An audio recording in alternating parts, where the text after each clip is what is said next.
Untuk menggali bakat, untuk bisa mengetahui apa sih bakat kita, apa sih yang kita suka, apa yang kita bisa, menurut saya kita harus lebih banyak explore, ya, banyak mencoba dan banyak cari tahu, ya. Dengan kita mengeksplor kita akan lebih bisa mengenal diri kita sendiri, apa yang kita mau, apa yang kita suka.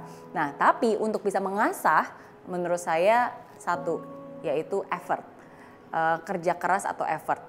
Mau sejago apapun bakat kamu, oke, talent ya, talent tapi kalau nggak ada effort sama sekali nggak akan ada gunanya.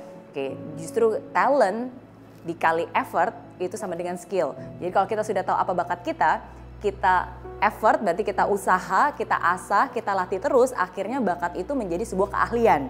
Oke, dengan keahlian kita asah lagi, kita latih lagi, kita terampil lagi, dan akhirnya itu menjadi sebuah excellence. Bukan hanya keahlian ya, tapi hal yang luar biasa yang bisa membawa kita sukses. Dan cara untuk bisa usaha itu adalah, kalau saya baca satu buku, itu satu hal yang sangat menginspirasi saya adalah 10,000 hour rules. Oke, jadi seberapa sering sih kita harus mengolah bakat kita untuk menjadi sesuatu yang luar biasa, butuh waktu 10.000 jam untuk membawa kita dari biasa-biasa aja menjadi excellence. 10.000 jam itu berarti sekitar 3 jam setiap hari selama 10 tahun. Kalau kamu latihan terus 3 jam selama setiap hari selama 10 tahun, then you'll be excellence in that area.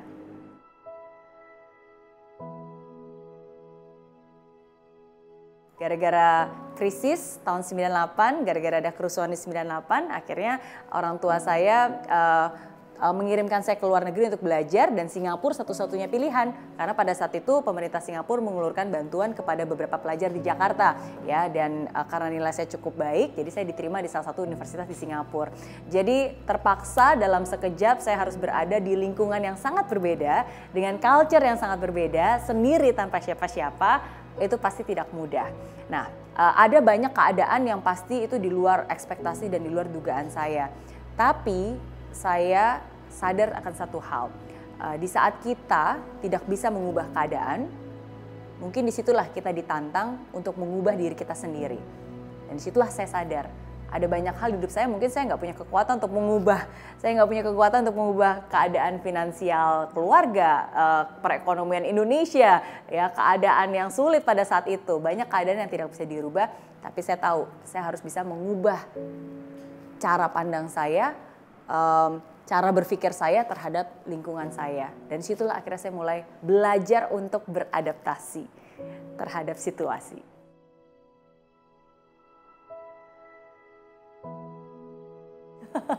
Takut itu kan sesuatu yang manusiawi, ya. Kadang kita takut supaya kita bisa berhati-hati. Contohnya kita takut sakit, makanya kita menjaga kesehatan. Contohnya kita takut nggak lulus, makanya kita belajar mati-matian, bener kan? Jadi rasa takut itu selalu ada baiknya.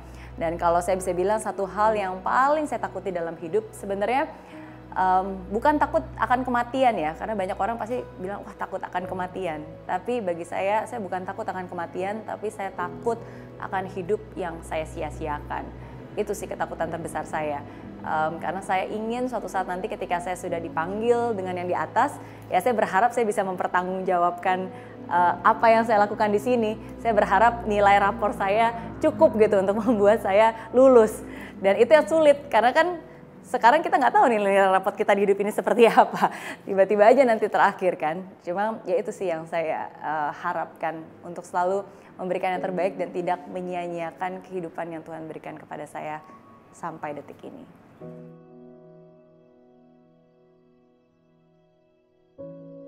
Ada banyak versi ya pastinya, tergantung usia berapa saat kita dan pengertian kita terhadap hidup.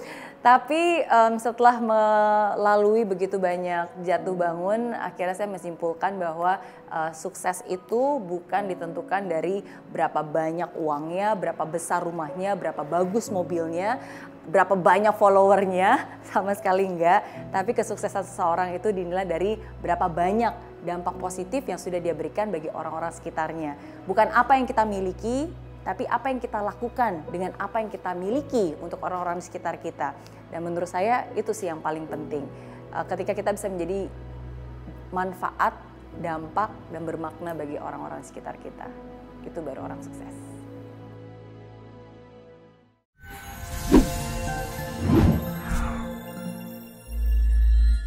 Di aplikasi Mary Riana tersedia lengkap video-video YouTube terbaru saya, artikel yang up to date, quotes inspirasi, koleksi merchandise, workshop dan seminar yang bisa kamu dapatkan free dan download sekarang juga gratis.